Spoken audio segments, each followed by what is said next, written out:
so he just may have questions afterwards.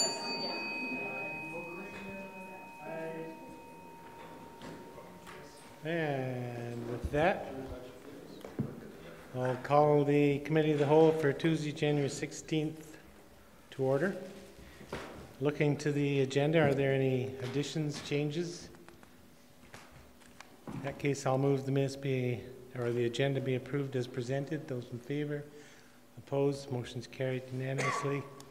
I'd like to ask Staff Sergeant Aeneas to step up and introduce the new sergeant. Good afternoon, Your Worship and Council. Welcome to new council members as well. I'm John Aeneas, and I'm the Detachment Commander of Canmore Detachment, and introductions to Stan Andronic. Welcome to Council Chambers. Sergeant, it's Sergeant, right? Sergeant, yes, yeah. Thank you. Or thank Stan, you. Stan to the others. Stan is good, yeah, I've gone by that for a long time. I don't take offense.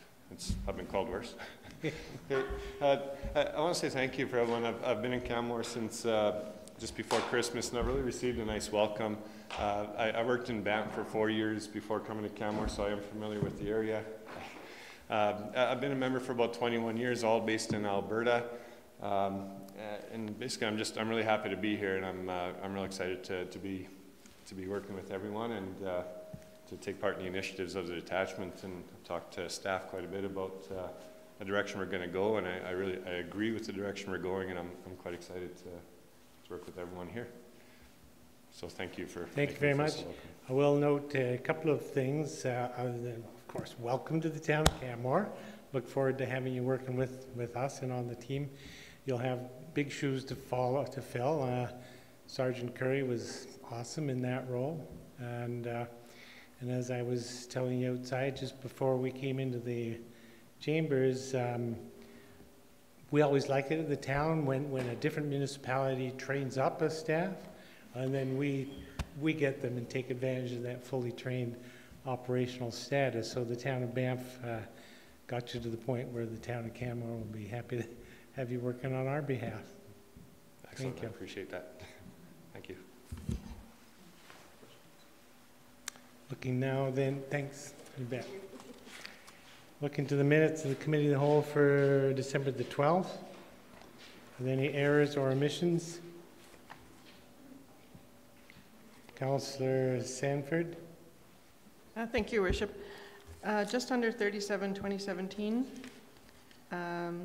We need to have the end of the public meeting, or when we returned out of camera, public meeting. 38, 2017, right at the end, in the minutes. Any other errors or omissions? Seeing none, I'll move the minutes be adopted as amended. Those in favor? Opposed? Motion's carried unanimously. Moving now to item D1, building connections in your neighborhood. The podium is yours, Ms. Imrie.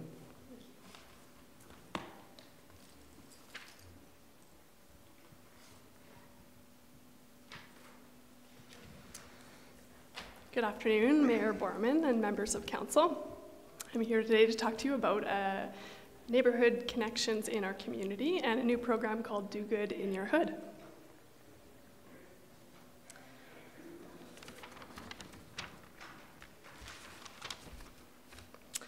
So, Tools for the Future, the Community Social Development Strategy, is the guiding document behind Do Good in Your Hood. It outlines 3 areas of focus to build social capital: tools and support for new neighborhood connections, neighborhood child development, and empowering participation. So this program puts the strategy into practice. We also come at this program with a place-based versus an issue-based approach, which is about enriching an existing environment rather than trying to solve a problem.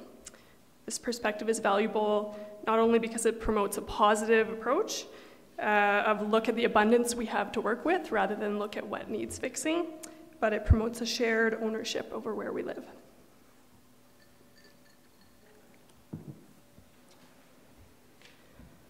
Ultimately, we see a healthy community made up of healthy neighborhoods with strong connections where people feel comfortable regardless of who they are and regardless of how long they've lived there. This vision extends to a founding piece of our program as well, which is that it's resident-led. So this is about empowering neighbors to lead their own projects and events.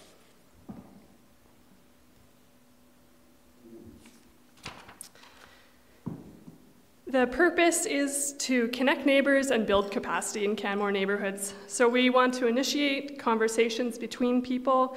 We're aiming for familiarity, where folks are confident and comfortable in approaching their neighbors, where they know names, they feel good about asking to borrow a bike pump, lend a snow shovel, or water someone's garden when they're gone. There's ample evidence to support these neighborhood connection programs, and I've narrowed it down into 4 different categories. The first being health. So neighborhoods contribute to every aspect of our health: physical, mental, social, emotional. There's tons of research to say that face-to-face interaction, in particular in neighborhoods, can reduce depression, anxiety, stress, loneliness, and improve social isolation, which is especially important for our aging demographic. Neighborhood connection also improves resiliency, self-efficacy, and provides a sense of belonging for children and adults. In terms of capacity building, connected neighbors solve problems and develop agency rather than dependency on municipal services. For alignment with municipal values, many other cities have encouraged projects which support city values, such as environmental stewardship, diversity, or inclusion. While we're not going this exact route, where I do see this benefiting Canmore, is how shared neighborhood knowledge, skills, resources can impact affordability challenges. And in terms of emergency preparedness, this is a very common theme in many BC neighborhood programs. So regardless of what folks think of neighborhood interaction, people say they do want to know their neighbors in case of emergency, and that knowing neighbors made them feel safer about emergency response. And also an interesting tidbit is that studies show there are 2 major determinants of our local safety. One is actually how often we're present outside of our homes, and number 2 is how many neighbors we know by name.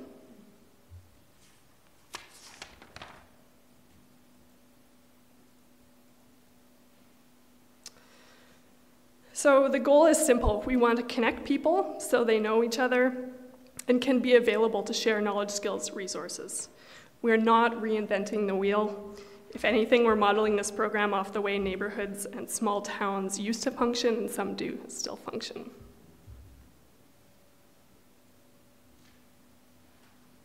So this is the program outline. We have an advertisement and selection of volunteer neighborhood coordinators. We define neighborhoods. There will be events that connect neighbors, a timeline, and a budget, and I'll go through all of these. The most fluid aspects of the program are the first 3. So the actual volunteer neighborhood coordinators, defining what a neighborhood is, and the actual method they choose to connect each other. So again, we use a resident-led angle because it creates more meaningful participation for people and has the greatest impact and success.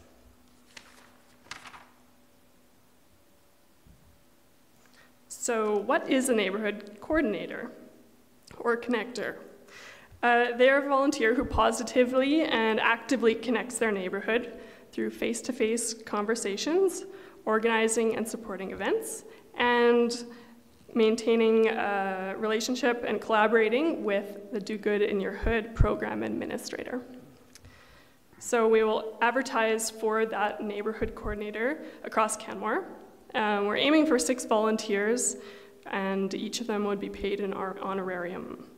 So the selection, we're looking for applicants who are suitable and have the ability and intention to mobilize their neighborhood in a positive way. We're also hoping for a diverse neighborhood representation, but again, that's kind of down to who applies.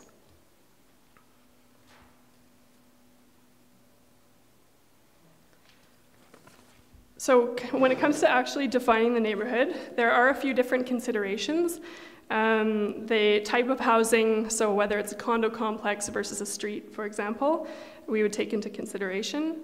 which kind of ties to the number of residences as well. So a 50 unit condo complex would be fairly doable for a neighborhood coordinator, whereas 50 houses might be a bit more onerous.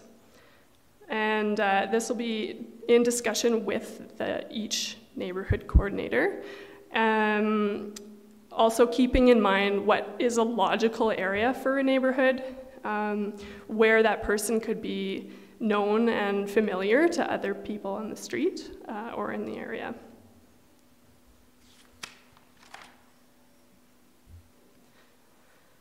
Again, this one is fairly up to each individual neighborhood coordinator, what they want to plan, but the initial contact they will have with their neighbors is introducing themselves and inviting neighbors to some kind of get-together that they have planned. So this is all about establishing a process that helps people connect. We've seen in other communities that's helpful for people to get over that barrier to meeting their neighbors and actually having a conversation by having a purpose, which is being a neighborhood coordinator or having a block party invite, for example, to get the ball rolling. And it's hoped that these interactions are the basis for an informal asset mapping to understand who is in your neighborhood and how each person can help each other out. The timeline is March to December. This is a pilot for the year, and we will reevaluate in 2019. But the idea is to maintain the program, but in new neighborhoods, making the assumption that if it was successful and each neighborhood we chose was indeed connected and coordinating a lot of different events, and then they wouldn't need a new neighborhood coordinator for the following year.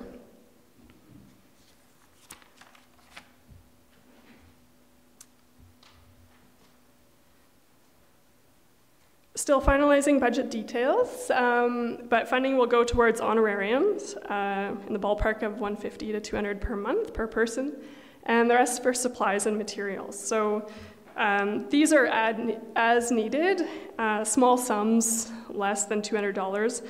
The point is to connect people. It's not to have them construct something in their neighborhood. We're encouraging neighborhoods and neighbors to utilize their knowledge, expertise, and innovation in what they come up with.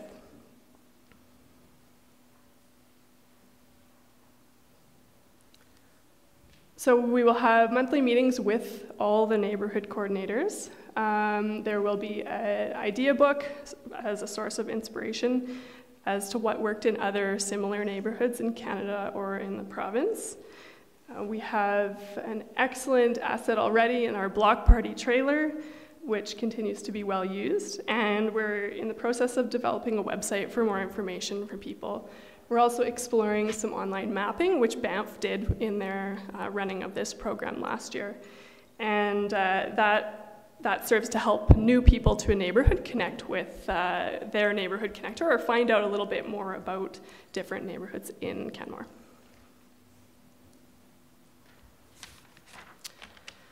So these are some of the really great ideas that will be part of the idea book for neighborhood connectors. Food is the way to everyone's heart, and a lot of the organized events revolve around this. So the good old potluck, wine and cheese events, cultural cooking demos, rotating kids cooking classes, and block party barbecue. The tactical urbanism temporary projects like street murals, gathering areas, pop-up markets, sidewalk or median gardens, street feasts, or Halloween bonfires. There have been many neighborhood group challenges, such as energy reduction audits, common space cleanups, board game nights, and tree planting, bulk purchasing for rain barrels or food orders, and then legacy projects such as lending libraries, a neighborhood notice board, or a bike fix or tool station.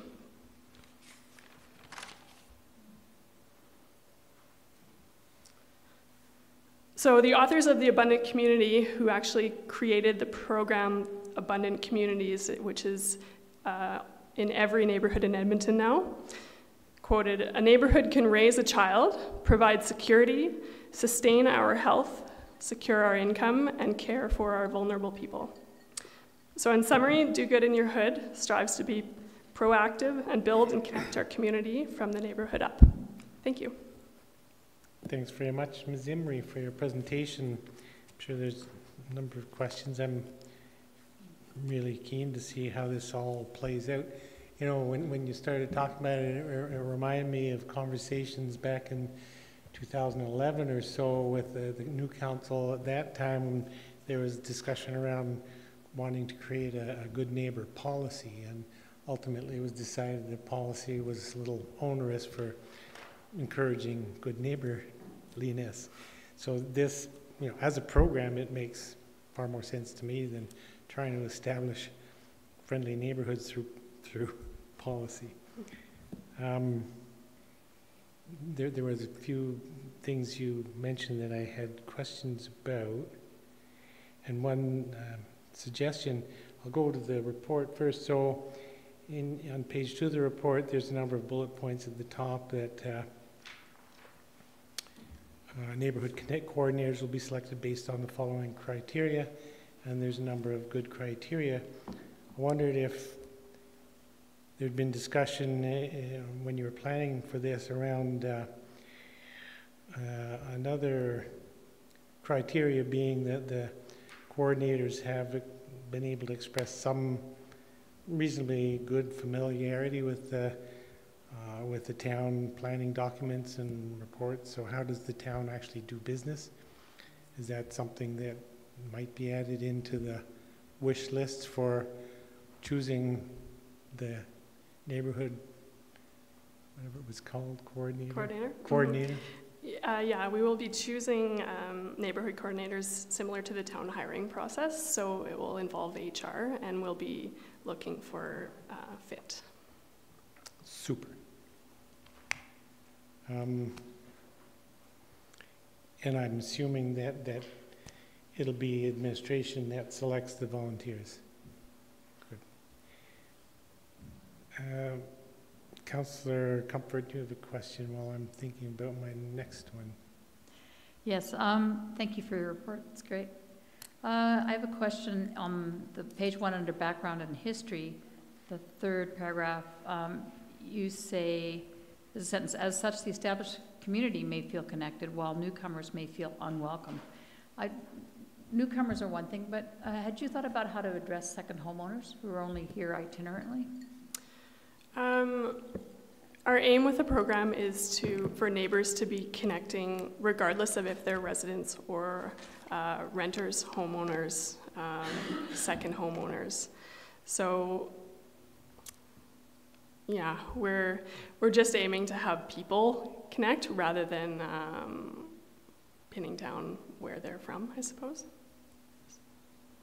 I just thought it might be, you might have strategies to reach people that are second homeowners, because you wouldn't be able to just go across the driveway and knock and know that they would be home. They would only be home from time to time. So I wondered about other modes of communication and connection, perhaps. Mm-hmm. Yeah, that one, again, has come up in Banff as well. So when we are defining the neighborhoods, it will be something to take into consideration, certainly.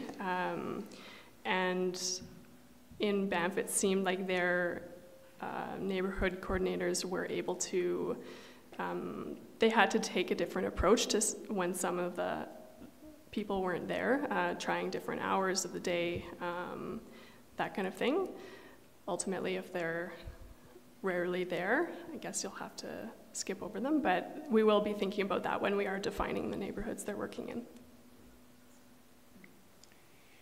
During your presentation, you talked, there was one slide with a number of different points on it, one of which was the municipal value alignment. And you indicated that in the case of your project, that won't be a part of the preparation or overview. Did I understand that correctly? Sorry, about municipal value alignment? About the affordability aspect of the municipal value alignment? I understood that at first it sounded like a good part of the program to align the municipal values with the work that was going to happen in the neighborhoods. Mm-hmm. But then you suggested that wouldn't be a part of what we're doing. Right. So part of our program is that it's resident-led.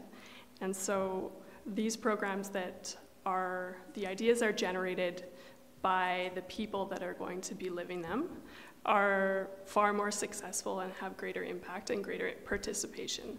So the reason we strayed a little bit from having direct municipal alignment with certain ideas is that you're then projecting what they should be doing and putting parameters around what they can do and where their ideas can go.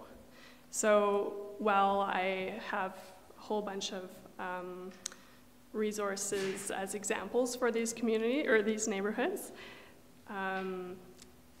to push them in some general directions or have provide inspiration for them along some of the things that Town of Canmore does value. It's against our program foundation to actually dictate what they do. Okay, guess we'll see how that rolls out. The one good thing about these these neighborhood coordinators is that they are going to be a conduit to the neighborhoods. So what we're thinking is, although it is going to be always resident-led, we'll be able to kind of get a better sense of what these neighborhoods are feeling, and we'll be able to communicate that with the municipality. And then we might be able to communicate correct information back to the neighborhood coordinators. So it's a very natural way to give information to community that is still resident-led. Great. No, I appreciate that we're not tending to try to lead them by the nose or anything. That's great. I wondered if you had specific neighborhoods in mind to start with and would be hoping or working harder to get representation from those specific neighborhoods. And along with the same wonder was, so when you're talking about neighborhoods, it's in a very much more contained manner than when we talk about neighborhoods. For instance, we talk about all of Cougar Creek or all of Teepee Town, but you're thinking of much smaller geographic neighborhoods. Mm-hmm. Yeah, we don't have any in mind in particular. Again, because we're advertising for the people, not the place, we have to some degree, wait to see who is interested in having that role. But once we do know those applications, then it's a little bit more clear as to where we can go and what that person feels like they're capable of in terms of connecting an area. And again, it will be quite different between all of the different neighborhoods as to what size they are, just because we do have some very, very unique geographic neighborhoods, and there are condos and there are apartments and all that. Great, thank you. Councillor Seeley. Thank you, Your Worship. Thank you, Ms. Emery, for this information and presentation. I really like the idea. And one of the things I see in here is the block trailer. My neighborhood has a block party every year, but we haven't booked the trailer yet. How successful has that been getting out to neighborhoods, or how has it been used so far? It's been really successful. This was the second summer, this past summer, and I believe we almost doubled or tripled, I can't remember off the top of my head, the number of bookings. It was essentially out every weekend from the middle of May until the middle of September, and then often during the week as well. So if you want to book, I would recommend booking early. Great. Thank you. I just have one last question, and it's around on one of the overheads. Talked about some of the things that could happen in the neighborhoods through the program. One of them was tactical urbanism. Wondered if you could just delve into that a little bit more. Sure. Thanks. So those ones are temporary projects that are street side or in outdoor areas.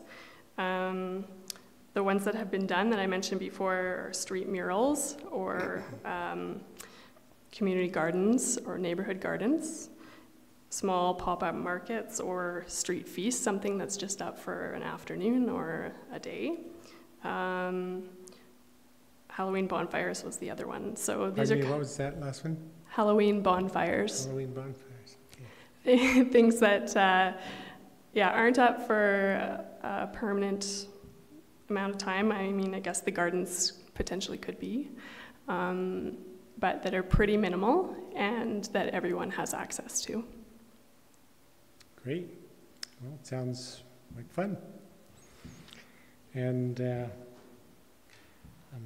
I'm happy to encourage more of this sort of outreach for building community and neighborhoods. It's a great project. Are there any other questions? Thanks very much for your presentation. Thank you. Ms. Brown with a report on the 2017 living wage.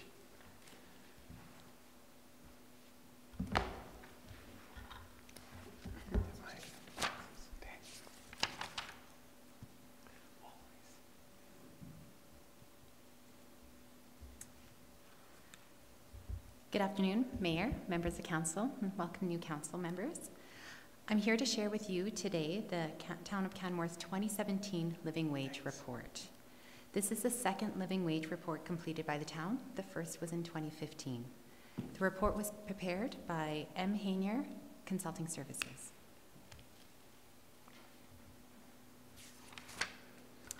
As a recap, the living wage is the amount of income an individual or a family requires to meet their basic needs, to maintain a safe, decent standard of living in our community, and to save for future needs and goals.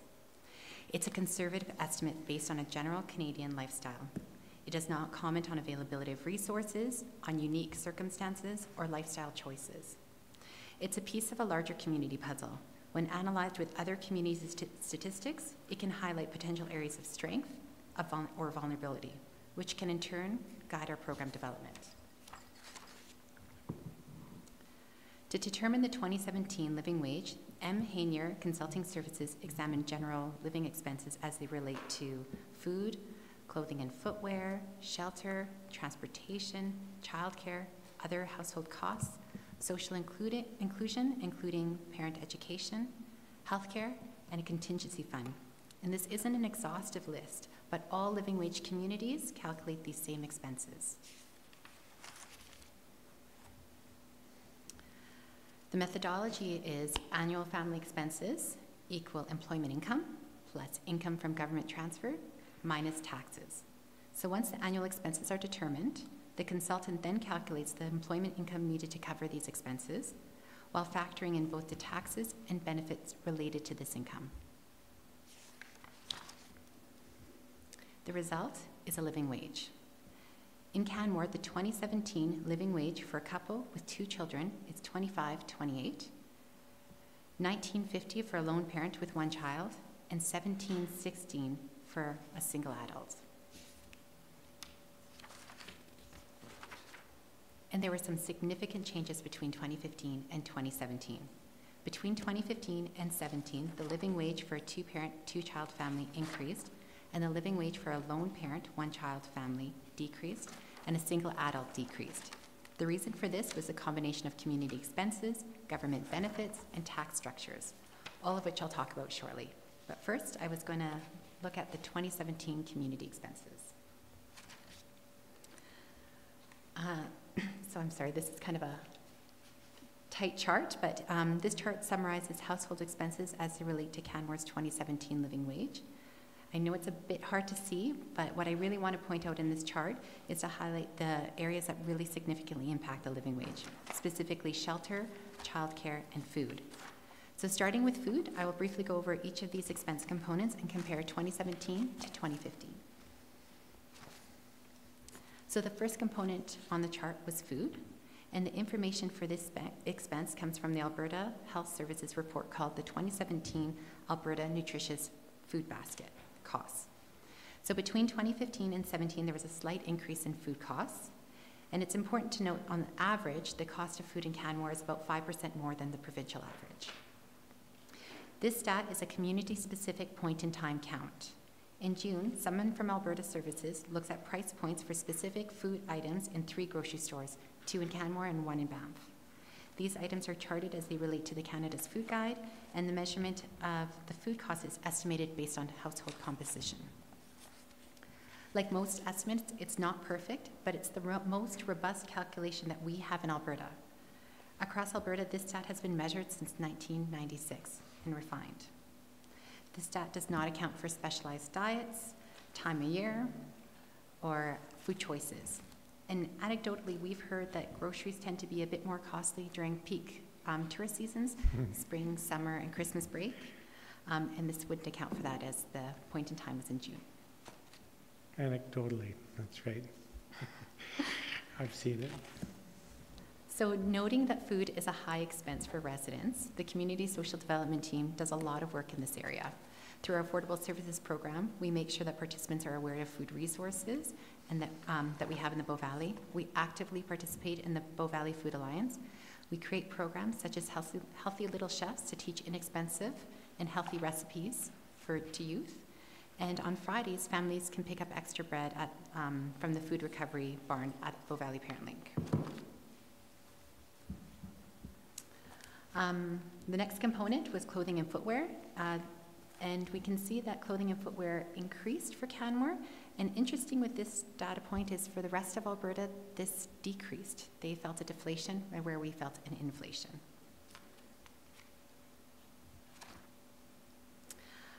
Shelter was also an interesting measure this year. These stats are based on Canmore Community Housing Corporation's analysis of available market rents.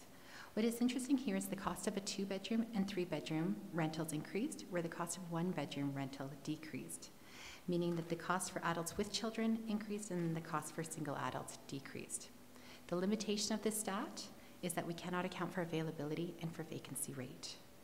What is not here is that the number of available 1, 2, and 3-bedroom rentals decreased between 2016 and 2017, meaning that there were fewer rentals for CHC to count. Transportation was a big change. Between 2015 and 2017, the town of Canmore invested in our local Rome, public transportation. Because of this investment, we were able to change our transportation assumptions.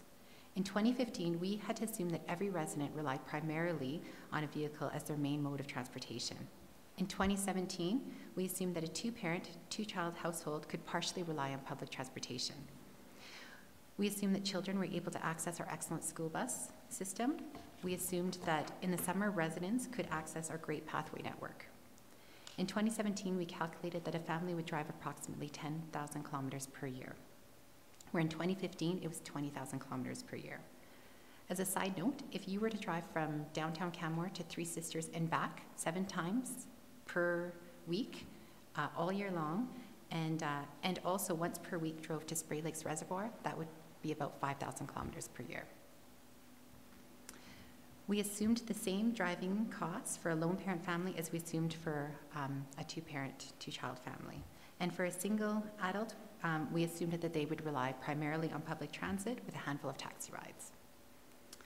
Also interesting is that the lone parent costs are slightly lower than for the 2-parent, 2-child. And even though the assumptions are the same, and that's because our lone parent families were able to access the Affordable Services Program where they get free local transit.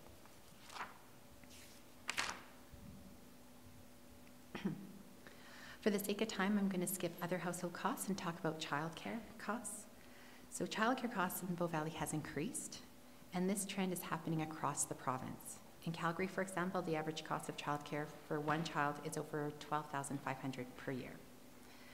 The living wage uses rates from the Canmore Community Daycare Society, which is the least expensive option within Canmore.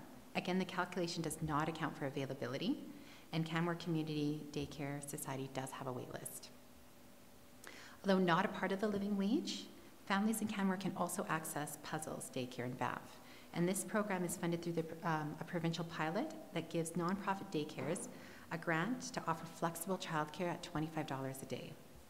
In December, the province expanded this program. And we recently met with Minister Danielle Larrivée, to discuss childcare costs and accessibility in Canmore. So we will continue to offer our support to Canmore Community Daycare in any way that works for them to see how we can work with this childcare costs. Okay, again, for the sake of time, I'm going to skip healthcare, social inclusion, and contingency. And all of these elements saw, components saw incremental changes.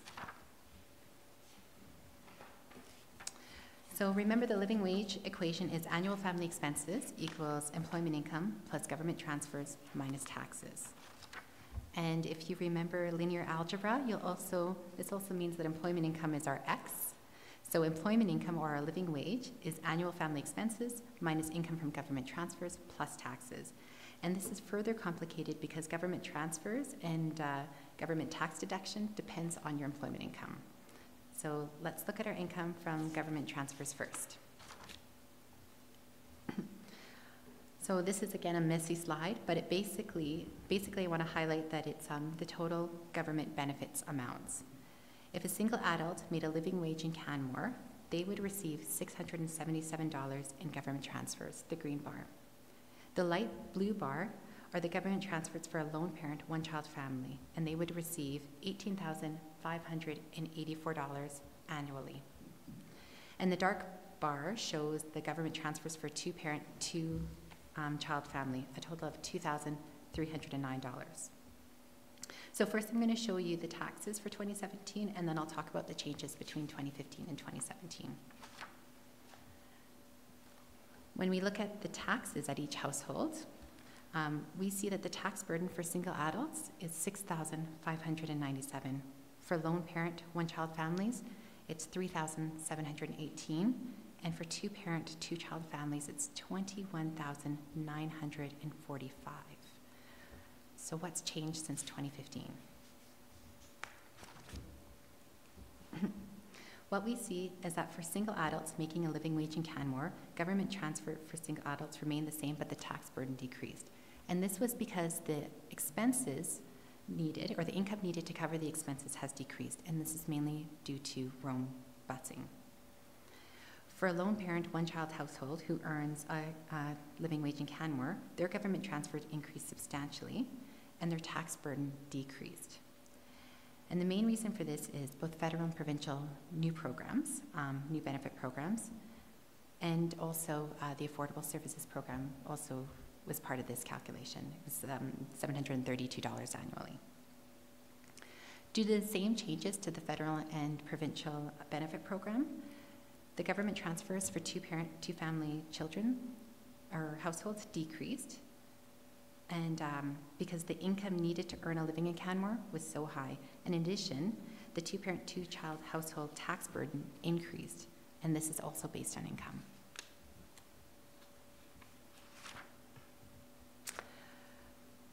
Interestingly, our income distribution in Canmore is comparable to Alberta. This slide highlights the distribution of household incomes for two-parent, two-child households in Canmore as compared to Alberta.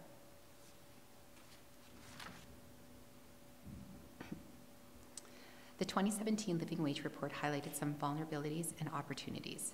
We know that the main reason that lone parent, one-child families' living wage decreased was because of recent government benefit and tax changes. So which highlights any changes to these benefit programs and tax programs may significantly impact our families. We know that two-parent, two-child families who make a living wage in Canmore, receive limited benefits and have an increased tax burden.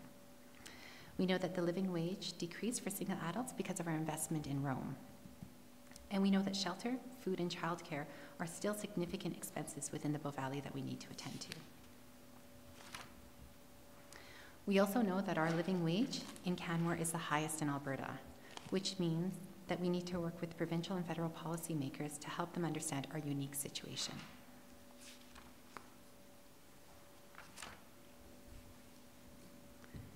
So what's next? The Community Social Development Team will continue to move the living wage program forward. We are currently creating a living wage calculator for Canmore, and as part of this calculator, we can adjust variables to get a sense of living wage in different circumstances. For example, what would living wage be like if somebody is accessing affordable housing? What would living wage be like if you had mobility issues?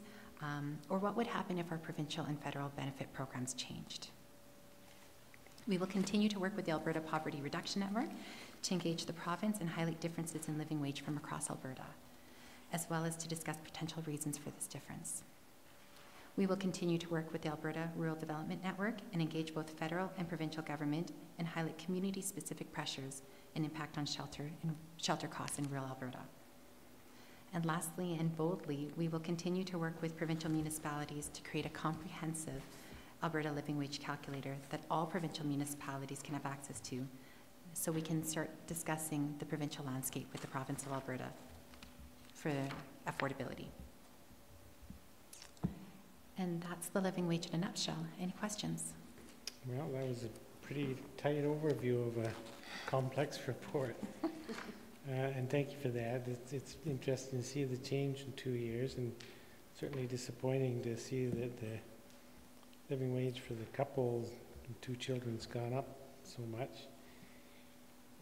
But I understand that there's a lot of assumptions that inform all of these numbers, so it's not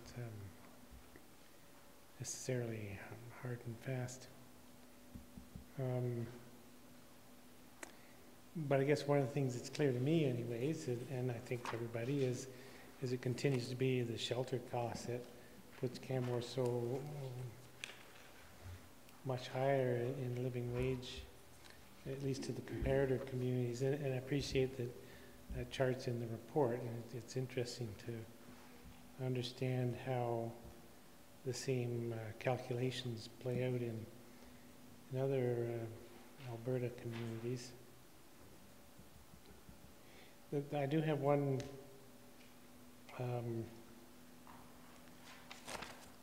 thing I wanted you to walk through for me to better understand in the report. The top of page 3 notes there was an increase in tax expenses related to 2-parent, 2-children households as the wages needed to cover calculated expenses resulted in a higher federal income tax bracket. I think I get that, but it's a little. Walk me through that. Yeah, so the way they calculate the living wage is they look at all the expenses and the income you would need to cover those expenses. And then with that income needed, they then do kind of an iterative process between what your taxes and benefits would be if you had that income. So if somebody actually made a living wage, they would not get the benefit programs. They would not get access to as much of the benefit programs as somebody who made a living wage in Red Deer, because those programs are very provincial, and they're provincial based. They're like a blunt hammer, where the living wage is very, it's fine-tuned to that municipality. So the benefit program for somebody who gets a living wage in Red Deer, they would access all those provincial benefits. Where in Canmore, you're still just making a living wage, but you're not accessing those benefit programs because the income needed to cover your expenses is too high. Yeah, it's sort of, I mean, it kind of feels like a cart before the horse thing, but so because the living wage has gone up, the income to meet the living wage has to go up the same rate, which then results in different tax bracket. So sort of, yeah. I guess what we're saying is that this isn't a description of what people are making in Canmore, but this is more a description of if people were to cover all the expenses as we see them as part of this calculation, then they won't have access to this other part, the benefit program and the tax structure. So a couple with 2 children that might have been hitting the living wage in 2015 arguably could be in the same income, at the same income level, but now that's no longer a living wage. That's right. And also, if they were in, say they made $25 an hour, so in 2015 they would be making the living wage. In 2017, they actually had experienced a decrease in government transfers. So the government programs changed so that they would have been getting $3,000, close to $4,000 in benefits, and now just under $2,000. It's marginal in that case, but obviously adds up if it resulted in 8% change in the living wage. Councillor McCallum. Thank you, Your Worship. Thank you for your presentation. It's interesting to see how the levers that we've pulled over the last 2 years have made a difference and how it's changed our living wage in our community. And thank you for this very important work. I had a question about the childcare piece. So within the briefing document, you articulated how the two community childcare options, one is a bit less expensive than the other, and I'm going to guess that that's because it's municipally supported. That's right. Certain rents are not due, et cetera, that the other is. So could you tell me that is there been a policy change so that if that's the case, that there's sort of a triage based on income as to who gets access to the community daycare over certain incomes over others? And I know that there has been some change, but I just, I haven't been able to see it on their website, and that would be interesting to know if that has actually changed. That would be interesting to know, and I'll have to look into that one. I don't know it, but... And so with the Puzzles Daycare and the grant that's come through from the provincial government, is it specific only to nonprofit daycares, or is it to any childcare facility? It's specific only to nonprofit daycares. Gotcha. Yeah. Okay. So when the minister was here, we did talk about that we do have private daycares, and the amount, their profit margins are very small, but right now it's specific to nonprofits. Right. Okay, that's interesting. And then I just, in terms of advocacy with the minister, I do still believe that the granting structure around childcare is different between Fort McMurray and Canmore. And based on your report, the living wage in Canmore is the highest in the province, which means that we should also have the same number, if not a bigger number, in terms of exemption, or qualifying income rather. So I believe it's, I think, $500 in Canmore and maybe $600 in Fort Mac, or something, maybe the reverse, I'm not sure, but I'm just wondering in terms of advocacy if that's something that we've been looking at about having those numbers changed. That's a great point, and we see that with the core needs income threshold as well, that Fort McMurray is substantially above Canmore's. Yeah, and our core needs income threshold calculation is still broken. The province has not looked at that through the federal government, so. Yeah, that's right. Yeah. But for childcare, I'm not quite sure about the provincial granting process for childcare with respect to Fort McMurray as compared to Canmore. I do know that Fort McMurray did not release a new living wage. They've had, because of the fires of Fort McMurray, of course, everything's changed. Absolutely. I think they've had to let go of a third of their staff, have they not? Yeah. Yeah, those are just the things that sort of have always been a bugbear in my ear about childcare, how it's calculated versus other communities, and the expensiveness to live here. And I'm just curious about advocacy moving forward with.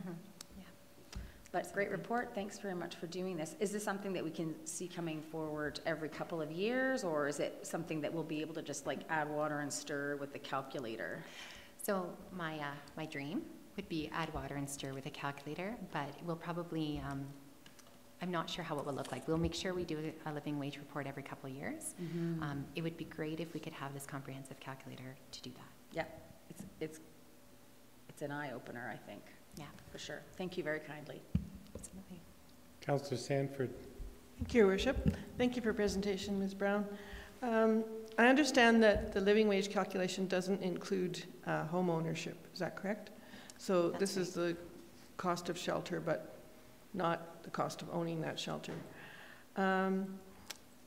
This is a statistical analysis, and you've combined a whole bunch of variables and factors, and it's probably pretty standardized across the province. But is there a way that we can go back to our community and sort of test these numbers and say to people who are, you know, making a living wage, you know, what is your quality of life? What is your long-term plan? Will you stay in the community for a long time based on the fact that you are making a living wage?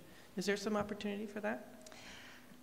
Yeah, and I think what you said was, okay, so first, can I answer your first question about the homeownership part? So I am working with, or I have chatted with Bruce from Biosphere, and he is looking at understanding the debt burden of residents in Canmore, because it really depends on when you purchase and what your debt burden is. And then your second point was, are we looking to understand quality of life based on if you make a living wage? And I think that what we have to do is take the living wage as just a piece of the puzzle and then add in other pieces of the puzzle, like municipal census, citizen satisfaction survey. I know that Cheryl's looking at doing her municipal census for next year, so maybe we can look at fine-tuning some questions to figure that out without actually, although I hear that municipal census is a count. Cheryl we're not loves putting too much on it. The municipal clerk loves it when we add more things to the census. But there is the citizen satisfaction survey that we do have as well. Yeah, and so that's one way to gauge it. People who are making a living wage, are they eligible for the affordable services programming? The only ones would be the lone parent, one-child family. The two-parent, two-child family makes substantially above what our cutoff for the affordable services program is. Okay, so they don't have access to that. But we also have a volunteer program that we run for income tax services, correct? That's right, but that has an income threshold as well, and that's with the affordable services income threshold. Oh, okay, so we don't actually use data from people who are making a living wage on that because they're not eligible for those programs, is that correct? That's right, and I mean, we didn't even know the living wage for 2017 until December, and I think we have to think about it very differently than the programs that we administer. The programs that we administer have a certain purpose to them, and we make sure we evaluate that purpose, where the living wage is really just kind of a snapshot, a piece of the puzzle. Okay, yeah, it'd be interesting to derive some ways to, you know, determine if the living wage is meeting the criteria for a living wage for the people that are making these incomes. Yeah, I agree. Councillor Seeley. Ms. Brown, I'm happy to see that the living wage has been reduced in two categories, and it looks like public transit has made a pretty significant impact. One of my concerns and ongoing concerns is that we live on resort prices. So grocery stores, the price of fuel and everything else is a lot more than other municipalities. And I appreciate some of the work that you've done. Any ideas in taking a look at that for other members of the community? Any ideas on how to decrease? How to decrease. I know, I think Save on Foods has Tuesday 15% savings. Ideas like that help. But maybe locals cards or something like that. Specifically for fuel, we seem to be paying 15 to 20 cents more than Calgary. And that's because of where we live. So our tourists pay the higher, but so do our locals. So if there's some offsets that maybe we can work on in that area. Do you have any ideas around that? Yeah, well, we've had a few ideas floating around. One of the things we have done is the low cost fund for the summer, and we're going to do a low cost fund for the winter. And we'll get on a better schedule for that because I know we're always below or behind. And we've thrown around a few ideas like potentially gathering all the local discounts onto a website. We haven't solidified anything yet. It's all preliminary. But our businesses are stepping up. A lot of them do offer local discounts, and I think that that's something we should celebrate, that people realize that Canmore is expensive, and they are stepping up.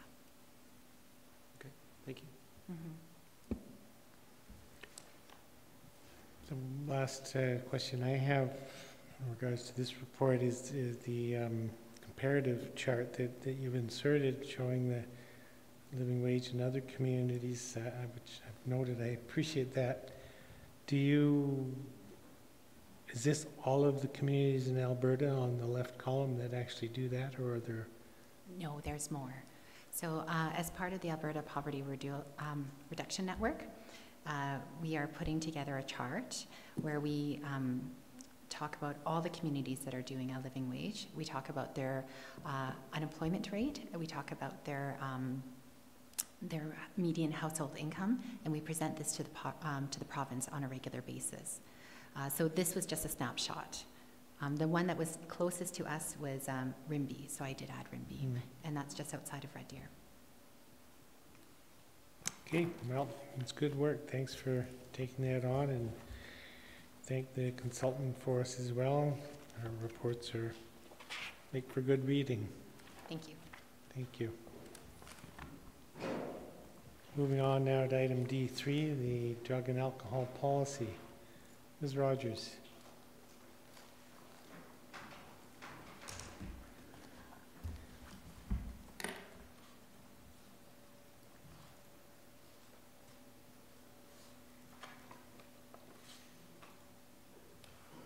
Thank you, Mayor and members of Council. I am presenting to you today a draft version of drug and alcohol policy, wanting to provide you with an overview of where we are to date and obtain some input if you have it. The upcoming legalization of cannabis has created quite a bit of attention in the news, and also some confusion about what is and what is not permitted in the workplace with respect to cannabis consumption, be it recreational or medicinal. This policy was developed to address those questions specifically, and more generally, really to talk about clarity on fitness for work and to ensure the safety of employees, the public, the town, by providing this clarity. The town of Canmore is committed to the health and safety of our employees, of the public, of our contractors, suppliers, and our property.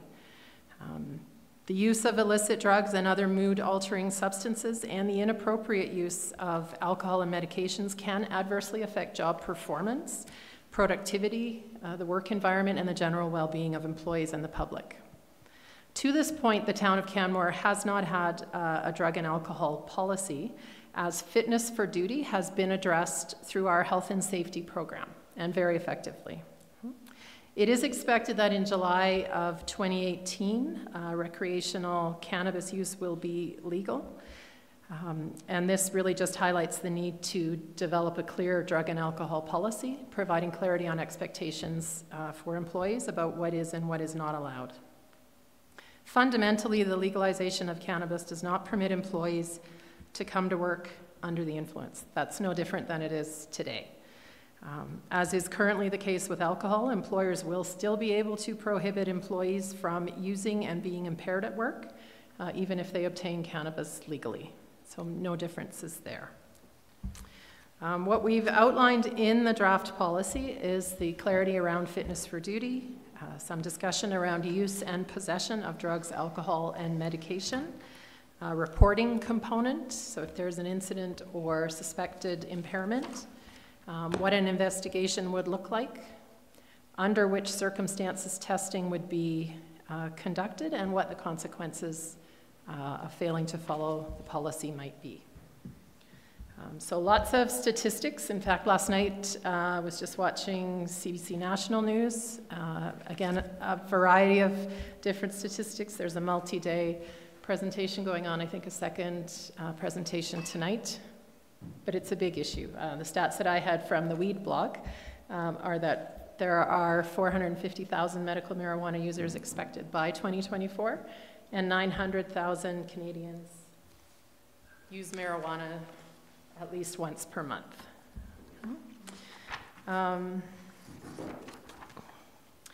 Once the laws are adopted to implement cannabis legalization, there may be some indirect effects on some workplaces.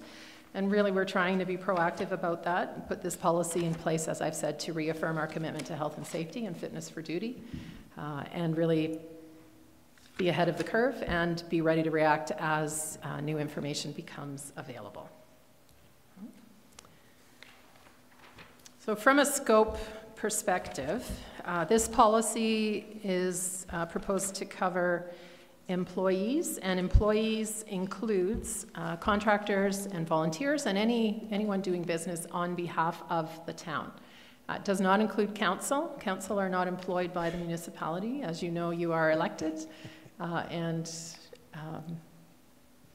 we can't cover consequence of a policy like this. We can't unelect you, essentially, as we might terminate employment for someone who is not in compliance with the policy. Just to be clear on that. There is a difference between drugs and medication, although it can be somewhat confusing. I think societally people talk about drugs including prescribed medication. We aren't going to change that, so again, for purposes of the policy, we've tried to just include definitions that provide some clarity. When we're talking about the policy, drugs includes the broader definition, and then we specifically include medication as being prescribed by a physician or a pharmacist, and there are some slightly different responsibilities associated with medication use in a workplace. Reporting also is an interesting one for us. It reads slightly procedurally, and as you'll all remember from our policy presentations this past year, we have undertaken really to eliminate procedure from any of our policies. We did feel that these statements that read somewhat procedurally are actually talking about responsibilities that employees have, and felt in the first iteration of this policy it was really important to be clear around that. Employees are required to report if they are not fit for duty. They're required to report if they see a coworker who they feel is not fit for duty. And so we wanted to make sure that that was clear. Although it may sound procedural, we wanted to ensure that that clarity of expectation was included in the policy. From a testing perspective, testing for drugs and alcohol is also a piece of this large issue that has been in the news recently. We are taking the approach and philosophy that testing is only where we seek cause to test. Some employers do random drug testing, and that has gone to the Supreme Court and is continuing to be challenged. We're not proposing or suggesting anything like that. We are saying that testing may occur following an incident, or if there is a suspicion of impairment, or if remaining impairment-free is a condition of a rehabilitation program. And so those would be the only circumstances under which we would do any testing. From a consequences perspective, it's important to know that consequences depend entirely on the situation. This is not an area where we can say, if this, then that, in every circumstance and in every case. Every situation is different. We need to review the severity of a violation, what possible safety considerations occurred, if there's possible substance abuse. We need to look at all of those factors. So the investigation is really the key to determining what a next step might be. We do have, from a consequence perspective, anything from documentation of the incident up to and including termination of employment and everything in between. And again, that will be determined based on the individual circumstance that we're dealing with. We do have, as an employer, what is called a duty to accommodate, which I spoke about in the briefing note, and just wanted to highlight that there carefully. If there is a substance abuse issue, we do have a duty to accommodate the employee and work with them. Substance abuse is considered an illness, much like another might be like cancer or something else, and we have to work with and would want to work with those employees to accommodate their rehabilitation from that concern. The employees do have a responsibility to let us know if that is the case so that we are able to work with them on that issue.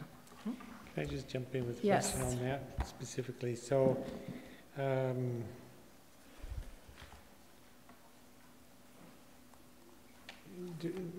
would the employer be obliged, would the town be obliged to find, I'm thinking of a medical prescription for cannabis, and that's often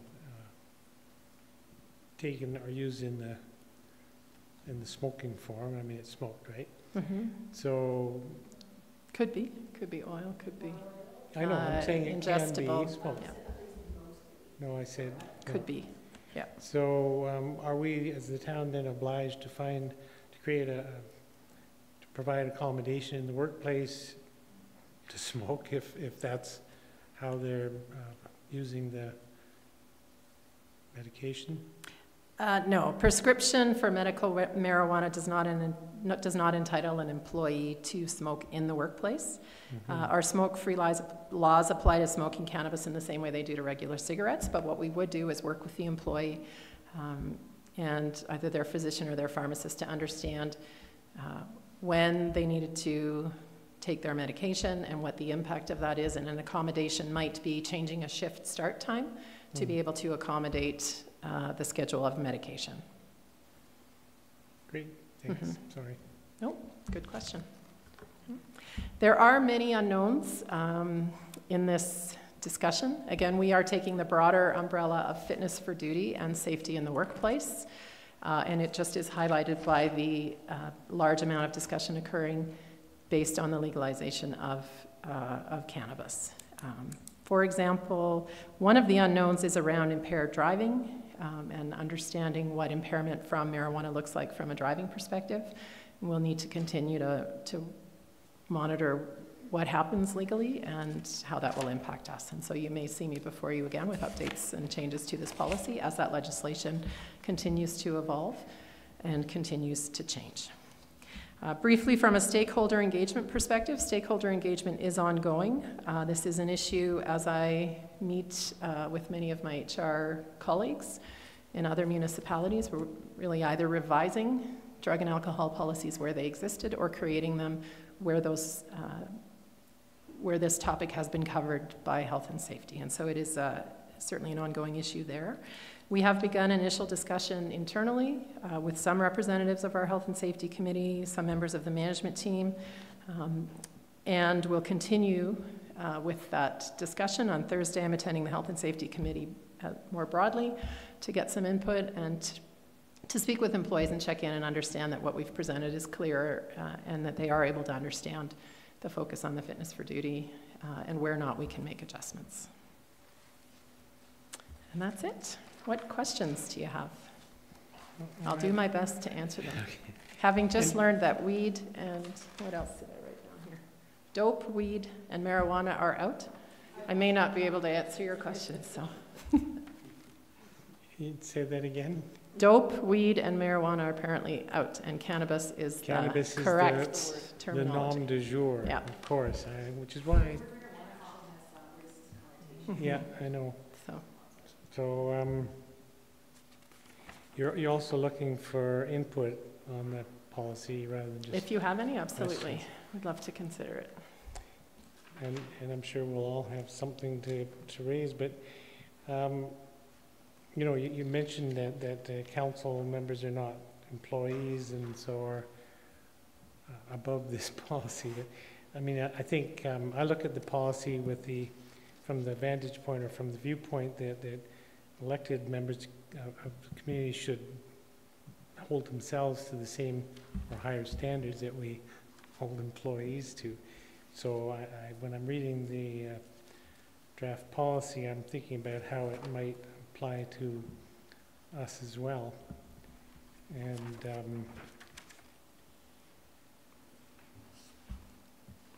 so that's part of the lens through which I'm looking at this. So in 4.2A, specific about what's not allowed, and I know there's a notwithstanding clause following, but so the following are not allowed, and it specifies possessing drugs. So you have to pick the words out of, so the following are not allowed, and the second bullet point references possessing of a number of things, including drugs. But in the definition, drugs includes medications. So that's not your intent, though, to disallow? No. Yeah, we added 4.2D, speaking specifically around medication, which would be prescription medication, but you have certainly honed in on one of these confusions when we're talking about drugs more broadly and medication separately. So we can certainly continue to try to find a better way to clarify that, what is and what isn't included. When speaking about prescription medication, we're referring to the points in section 4.2D. And so this would be illicit drugs and alcohol. Right. Or legalized And drugs maybe, that cause impairment I mean, the when that happens. confusion for me, or the problem is including medications under definition of drug. Okay, we can certainly look at that again. And on B, the notwithstanding clause,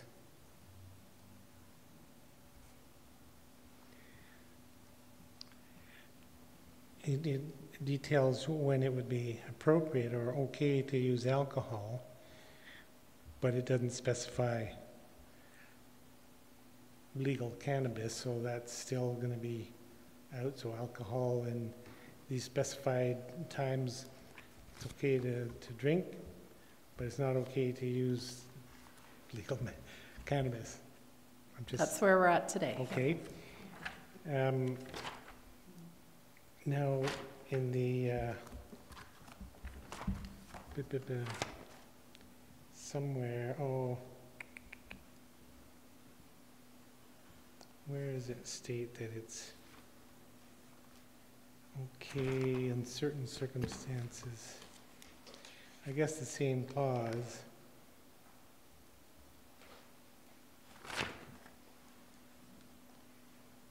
Where is it that it says, when it's a town event or something? That's 4.2B. It's the top of page 3 of 6.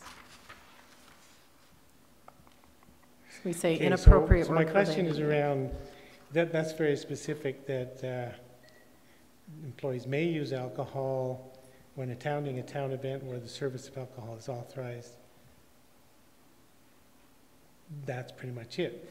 But in another section somewhere it references business hosting and travel situations. And I'm wondering if that should be included in 4.2B as well. I can have a look at that for sure. Yeah. Yep. So often, of course, an employee or elected member council is not in Canmore, somewhere else, and it should be specified, I think, that that's permitted to use alcohol in those situations. Maybe covered in 4.2A whenever an employee is representing the town, but I can certainly review to make sure that it's clear and in that same section. Yeah, so 4.2A is, Well, I guess when we can't. disallows it, that's what Yeah. I was looking at. So whenever an employee or a councillor is representing the town, Yep, it's not allowed unless it's unless it's B. what's noted in B, which I think should include or could include some other circumstances that would allow. Yep. Just a thought. I've made a note, business hosting and travel, and make sure that that's clear. Great, Yep, thank you. thank you. Councillor Comfort. Yeah, thank you. I know you addressed the misuse of prescription drugs in terms of job performance and safety, but there are other substances that people abuse. So what I would recommend, you're asking for feedback, is to put substance abuse to cover off any other instances. So we all know that people sniff glue, apparently, CFCs, there's a whole bunch of others, so just sort of cover that off by substance abuse. So if another employee observes behavior that causes concern or that kind of thing, it'd be like, well, I don't drink, I'm not smoking a joint in the parking lot, would be, no, I have this specific concern. So wherever that could be used to sort of as a blanket term to cover off those safety concerns, then I would recommend that. Okay, thank you. We attempted that with the definition of drug, which again is that confusing one, but yeah, any substance, including but not limited to, which has the potential to change or adversely affect the way a person thinks, feels, or acts, to try to capture that more broad definition. But I'll review that here and make sure that it's clear. Thank you. Are there other questions regarding the policy or the draft policy? When might this be coming back for approval, do you think? We'll carry on through January with engagement. The town has also established an internal working group to deal with kind of all aspects cannabis, and Human Resources is part of that working group. The working group will be coming to council at the end of, or pardon me, at the February Committee of the Whole meeting to share our plan for addressing concerns. I would expect this policy to come back following that, so likely in March. So we have some time. We're focused on getting approval from council with plenty of time to communicate well with staff before a potential legalization date.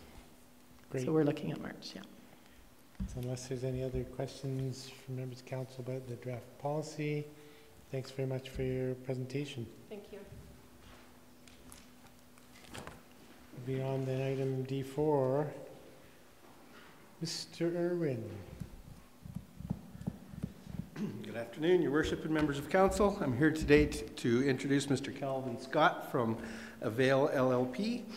Mr. Scott is here to speak about the Town of Canmore 2017 annual financial audit and to give council the opportunity to ask any questions that you may have or express any concerns you may have before the main field work begins. And I'll pass it over to Mr. Scott. Welcome back to Town Council. Thank you for having me. Canmore Town Council. Yes. You go see quite a few town councils. I see a lot. Over this time of the year, it's a good thing. It's nice to see everybody. I have a brief presentation for you, hopefully nowhere near as controversial or questionable as the last one for you. Our audit plans have remained unchanged from last year. The scope of the audit will remain the same. We have done interim testing, which happened in December. We come in, we do walkthroughs of the test of controls on revenues, expenses, and payroll to ensure that all of those controls are working. They are. We can rely on them for testing purposes. So this is a good thing. We have no noted issues to date. The plan is to come in and do the actual audit the week of March 13th, and we'll be back here on April 25th presenting you with the results of the audit. The planned materiality for the audit this year will once again be $1.25 million, which is about 3% of revenues, which is consistent among municipalities and not-for-profit entities. The 3% of revenues, not the 1.25. Our job during the audit is to ensure that the amounts and disclosures in the financial statements, so we are auditing the financial statements, that those amounts and disclosures are in line with public sector accounting standards. We expect, once again, to have a clean opinion. Those financial statements are not yet prepared, so I can't tell you that's what we'll have, but our expectation is most definitely that we will once again have a clean opinion on the financial statements.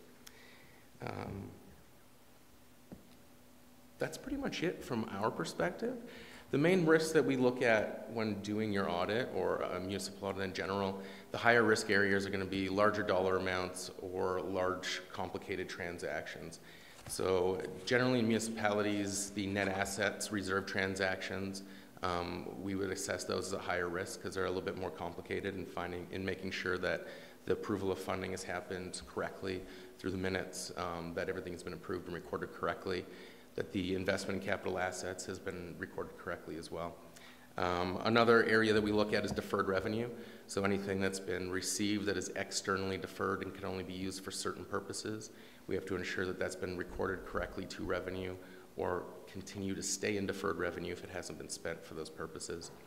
Generally, the last area that we would see as a risk in most municipalities would be tangible capital assets, especially with flood mitigation that's been going on, large amounts of construction. It's just simply a large dollar amount in these areas. And so we tend to look a little bit closer to make sure that these amounts are, one, being capitalized appropriately instead of expensed, or expensed instead of capitalized, and the correct amounts are set up over the correct terms. That's what I have for you. Questions? there may be questions, but we will go in camera as recommended. To have any other conversation that's better held in camera, which I can't imagine at this point, but maybe we'll do that first and then come back for any other questions that council may have that are more generic in nature. Does that sound like a plan? Yes, it does. So I'll move that council go in camera for the reasons given in the agenda to prevent disclosure of details of the audit to be conducted in accordance with Section 26B of the Freedom of Information Protection of Privacy Act. Those in favor? Opposed? We're going in camera. Bye-bye. This is where we talk about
Well, thanks for bringing the report, and thanks for being here, Mr. Scott.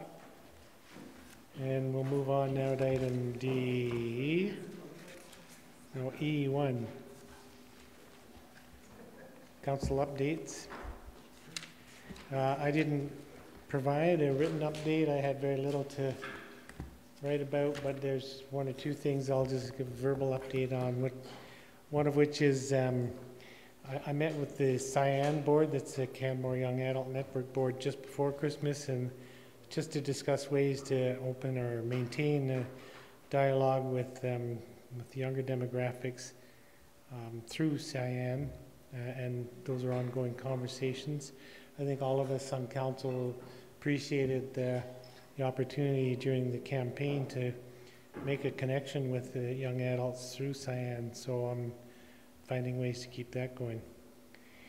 And I spoke a little bit about this earlier, but I met with Bill Snow, who's the consultation manager with the Stoney Tribal Administration, and 3 other Stoney consultants, and the MLA and Mayor Sorensen, in regards to the human wildlife, or the round table to engage with Stoney Nakoda regarding the initiative that were initiated there, started in this part of the Bow Valley around human wildlife coexistence, and we had a really good meeting with Mr. Snow and his colleagues, and that's really all I have to report.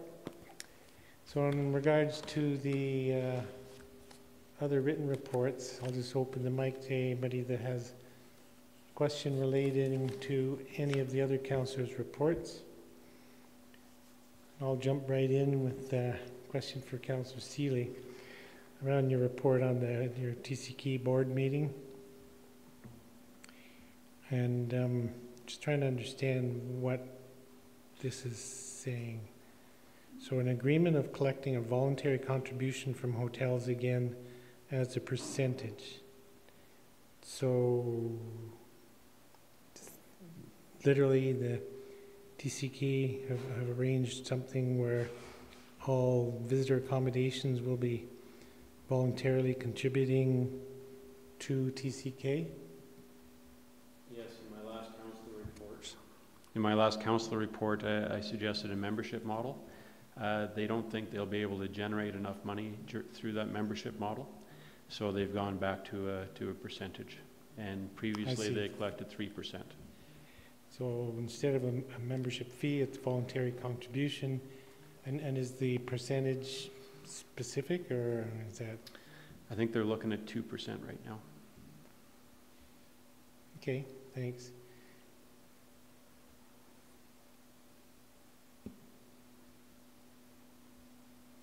Okay, that helps me understand the rest of that report. Thank you. I had just a correction for Councillor Comfort, who notes the Mayor's Spotlight on the Arts as being January 11th, which was a few days ago, I think, but it's the 27th. All you people out there listening. That was when the opening was for the artists that were being Correct. honored at Arts Place. That's Right. what was on my mind. Any other questions from councillors for any of the other councillor reports? Seeing none, I'll move on to service area reports then, starting with Section A, the CAO's office. Any questions, clarification?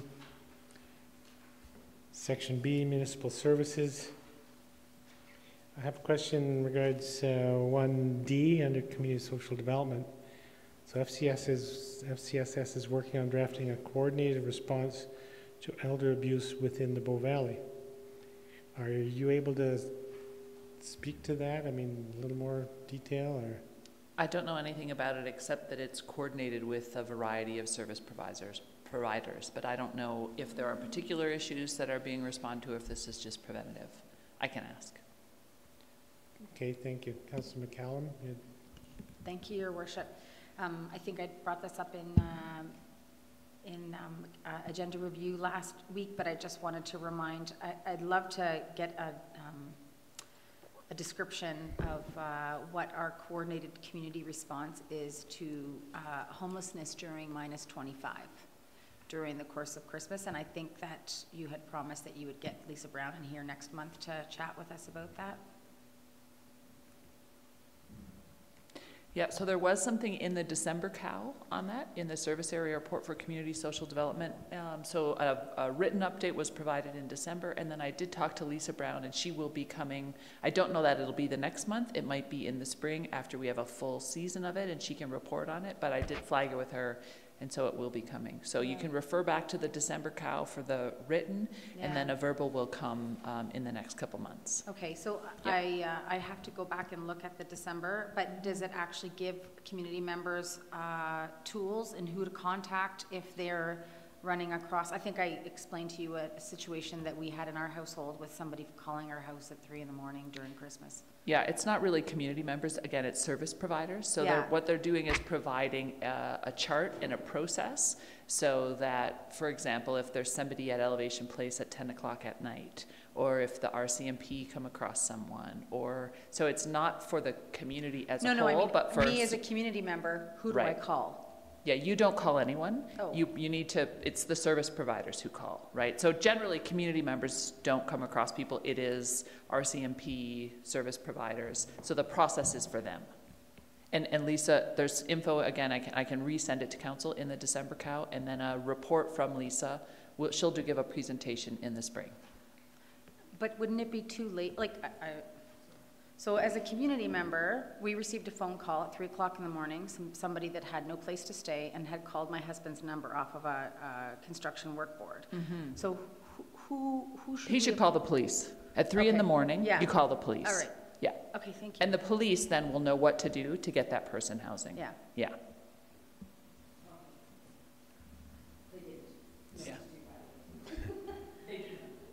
Okay, moving on. Question under 2B, the facility and field joint use agreement is about to be finalized, I understand. Will you present details of that to council when it is finalized? No, go for it. Mr. Fark then? So Mr. Como is intending to come to council. I believe it is next committee of the whole. With the details of the proposed joint use agreement for council's understanding. It is an administrative process, so it would not be a decision report, but it would be coming forward with the details for council to be aware of. That's all I'm looking for. Thank you.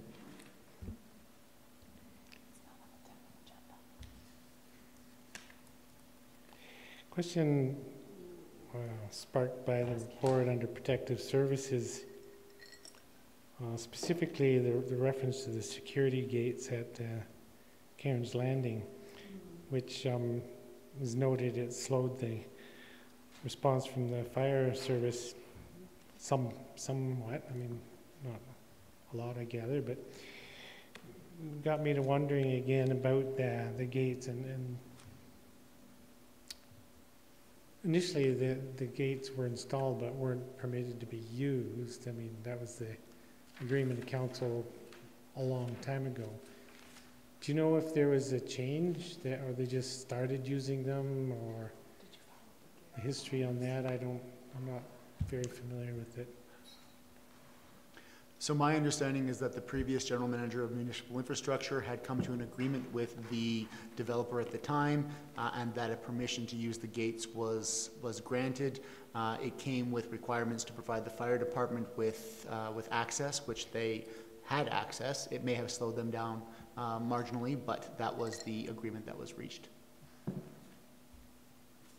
Okay, you don't know in what time period that agreement was reached? Doesn't matter, just curious. Before my time. Before your time. You're like Sergeant Schultz. I know nothing. Hogan's Heroes, you had to be there.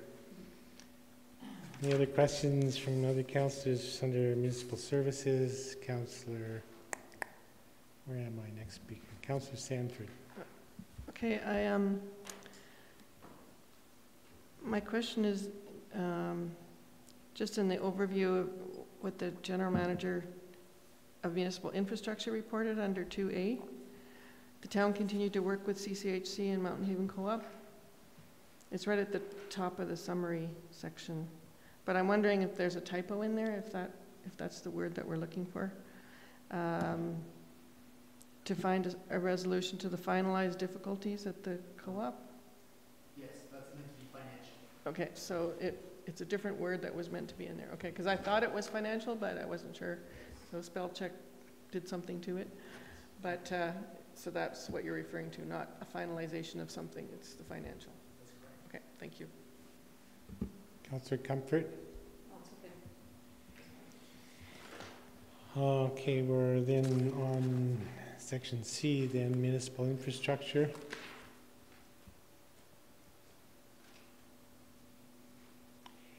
Just curious, under the first report from engineering about the engagement on Benchlands Trail, the online tool, does anybody know what the response rate has been so far? I can look that up. Okay. Just give me one moment. Sure, and while you're doing that, maybe one or two questions about 2B, the new entrance signage at Spring Creek. So it notes it's been permitted as an alternative to regular wayfinding signage. By regular, that means the signage that we would install as the town. That is correct.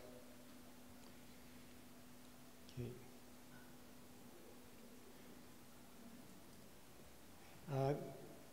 And I'm not certain of this, but the signs are located on town lands or private lands? They're located on town land. Yeah. There's a chunk of land there, just at that intersection, that still shows as being owned by a resident, but it's obviously then the sign's not on that property. No. Very terse with his answers. Just the facts, ma'am. Okay, Ms. Dinesh? In the first week, there were 26 people who had provided input. I don't have anything that contains about the last 10 days or so, but it was great response the first week. Good. I hope we get lots more. Thank you.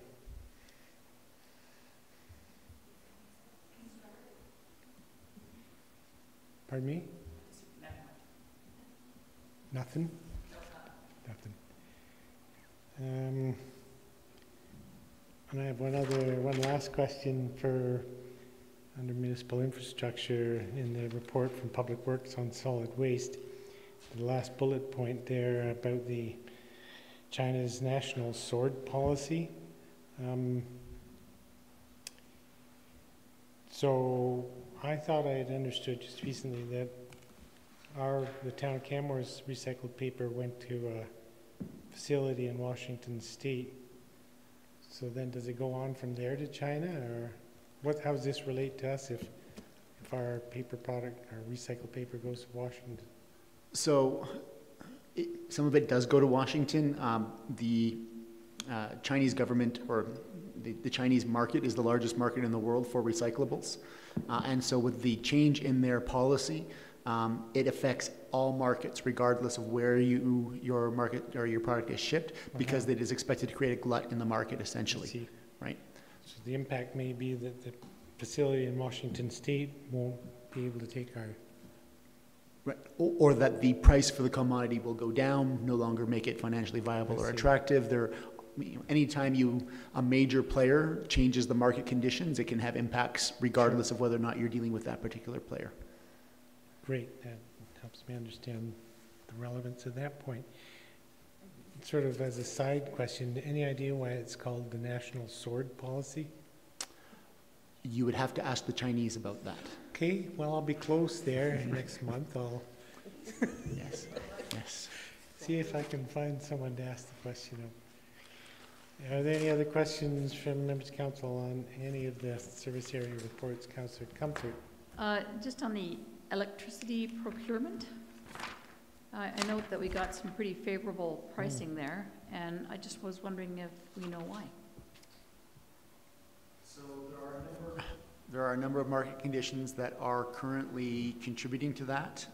There is the green initiatives taken by the provincial government and the lack of certainty about the impact that they will have on the market in the long term. There's been some commitments by certain providers to decommission coal plants at a future date. Essentially, we were able to capitalize on a moment in time in the market where market uncertainty was putting downward pressure on prices. Yeah, thank you. No other questions on that area, the service area reports. I'll move on to council resolution action list. Any questions regarding any of those motions? I'll note that 1/1/2017, the motion around the municipal election signage and all is coming back next week for discussion. Really? Really? Any other, or are there any questions? Seeing none, any questions related to the Bow Valley Regional Housing Report that Councillor McCallum may be able to answer? If there's questions, I don't know. I don't actually have a question, but it's interesting to look at the charts. It's kind of, this is the first time that charts have been included, is that right? I include them with like you'll notice earlier in the report that I actually include them, but in a different format. Okay. Well, these charts are interesting. Particularly the difference between Bow River Lodge and Cascade House and the different trends in those two residences. It's interesting to observe. Well, Cascade House presents a challenge on occasion. It's a much smaller facility. It only has, I think, 22 rooms. But because of the need to reside clause, sometimes we find it hard to keep it 100% occupied. Parks Canada has been benevolent in the past in terms of saying, well, if you are you really need to house somebody, you could put someone here for a few months until something opens up at the Canmore Lodge. Yeah, it's it's a very different feel to that lodge than the Canmore Lodge, and of course it will never have the economies of scale that the Canmore facility has, so it is a deep dark hole that we throw money into. But we're throwing money into our most vulnerable, and I'm happy to say that we do that. But it's just quite different. And because of the staffing ratios you need to have, that's also an expense concern. I know you're very much aware of most of this, Your Worship, though. Yeah, just an observation, the difference. But as you can see, our largest waiting list is in Bow River Homes, which is huge, and I don't see any sign of the market looking to fill that anytime soon. So it's certainly part of the board's phase 3 planning after or during the time that we work on phase 2, and we're really looking for some partners in that. Okay, say no more. I think that takes us to the end of the meeting. I'll move that committee of the whole be adjourned. Those in favor? Opposed? We're adjourned.